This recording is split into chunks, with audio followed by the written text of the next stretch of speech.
안녕하세요. 일신사입니다. 저희 채널에는 신박한 사연들이 많이 있으니 많은 분들의 구독 부탁드립니다.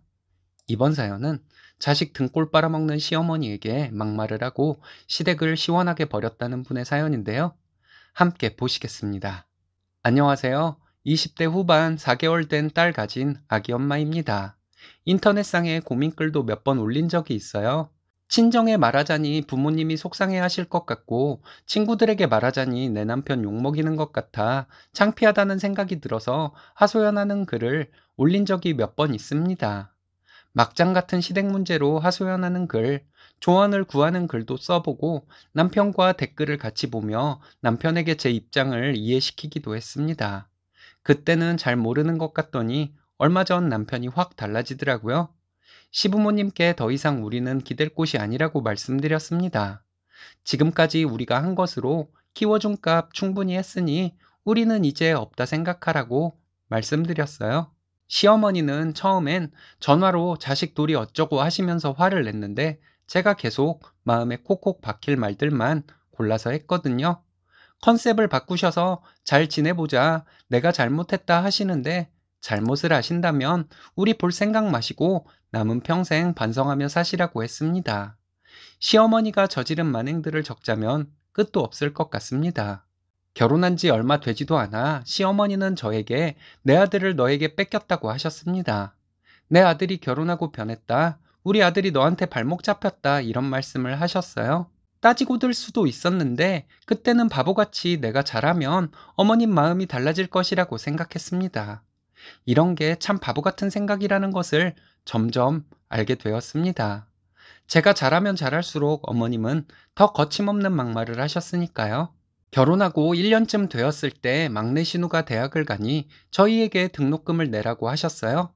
등록금이 한두 푼도 아니고 동생의 등록금을 오빠가 내는 것이 당연하다는 말씀이 너무 이해가 가지 않았습니다. 남편은 딱 한 번만 내주자고 하는데 그것 때문에 남편과 엄청 싸우게 되었어요. 싸우다 지쳐 남편 뜻대로 하라고 했습니다. 이게 큰 잘못이었던 것 같아요. 신우가 필요한 것이 있다고 하면 어머니는 저희에게 사주라고 하셨습니다. 시어머니 등살에 신우가 원하는 것을 사준 적도 있고 거절한 적도 있기는 해요. 제가 치사한 것일지는 모르겠지만 커피 한 잔도 사주기 싫은 신우에게 돈이 들어간 것을 생각하면 지금도 잠이 안 옵니다. 남편이 갑자기 돈이 필요해서 시어머니께 빌려달라고 얘기한 적이 있었어요.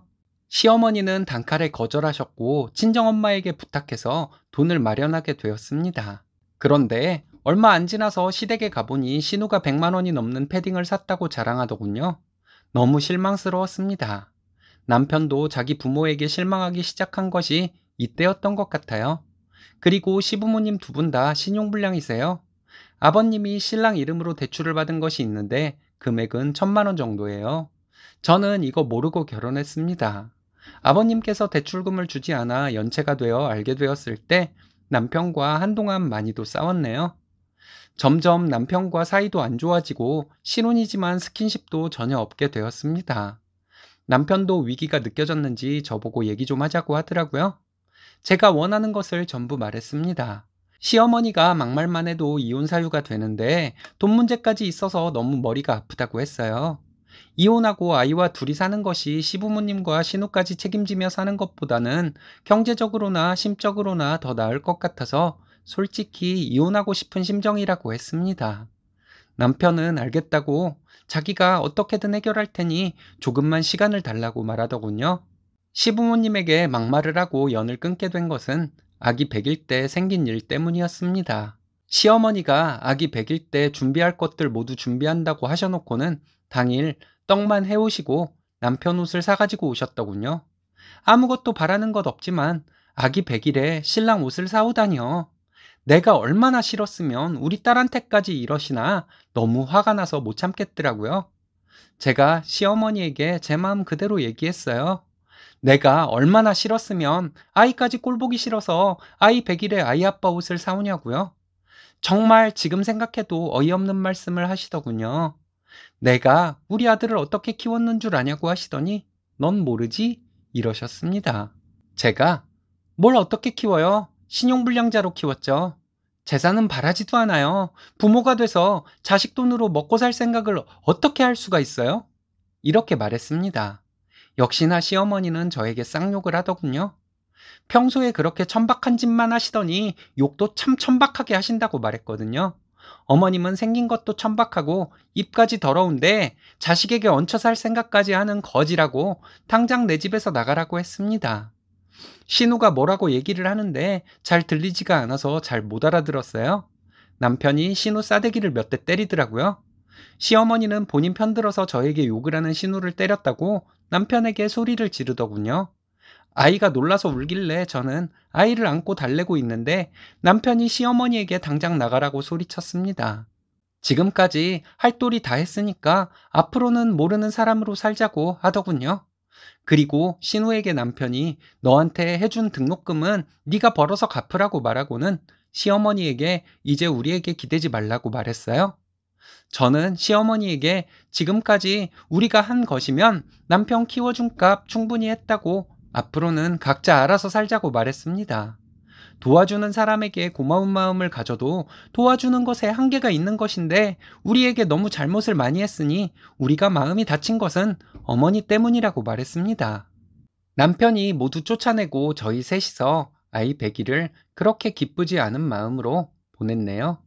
행복해야 할 아이 100일을 이렇게 망쳐놓은 시어머니가 더 원망스러웠습니다. 다음날 시어머니가 전화로 자식돌이 어쩌고 하시더군요. 자식을 신용불량 만드는 것이 그런 부모돌이냐고 물어봤어요. 다른 집은 재산도 물려주고 자리 잡을 때까지 도움을 주기도 한다는데 어머님은 자리도 못 잡은 아들 등골이나 빨아먹고 있는 마귀 같은 사람이라고 했습니다. 그리고 딸을 얼마나 정신이상자로 키우셨으면 등록금이랑 자기 필요한 것들 도와준 새언니에게 쌍욕을 하냐고 어머님이랑 아버님 신우는 이 세상에 민폐를 끼치기 위해 사시냐고 했어요. 어머니 같은 사람이랑 말을 해봐야 소용없을 것 같아서 이만 전화 끊겠다고 말하고 전화 끊어버렸습니다. 며칠 뒤에 시어머니 전화가 또 왔는데 컨셉을 바꾸셨는지 잘못했다 잘 지내보자 하시더군요. 어떻게 해야 너희들 마음이 풀리겠냐고 하는데 어머니가 이런 말을 할 줄도 안다는 것이 참 놀랍더라고요. 지금 하는 말도 우리 도움 없이는 힘들 것 같아서 하는 소리인 거 다 알고 있다고 일단 말했어요. 그리고 잘못을 알면 다시는 우리 볼 생각 마시고 앞으로 평생 자식들에게 한 못된 짓 반성하며 사시라고 했습니다. 그리고 남편 앞으로 있는 대출금 빨리 보내시라고 했고요. 시어머니와 신우가 남편에게도 계속 전화를 했다고 합니다. 남편은 제 말만 듣고 살기로 했으니 할 말 있으면 저에게 전화하라고 했대요. 제가 그렇게 시켰거든요. 신우는 저에게 전화를 못하고 시어머니만 전화를 했는데 제가 마음에 콕콕 박힐 말들만 골라서 했습니다. 그렇게 해서 정 떼려고요. 요즘은 거의 전화가 안 오네요. 암튼 제 고민글에 댓글 달아주신 많은 분들의 도움을 받아 잘 된 것 같습니다. 감사한 마음으로 앞으로는 저희 가족만 생각하고 잘 살려고요. 시부모님 대출금은 키워준 값으로 저희가 갚기로 했습니다. 잘하셨습니다. 아무리 가족이어도 한계가 있는데 시댁이 한계를 넘었으니 어쩔 수 없는 것 같네요. 이제부터 마음 편히 사시면 되겠네요.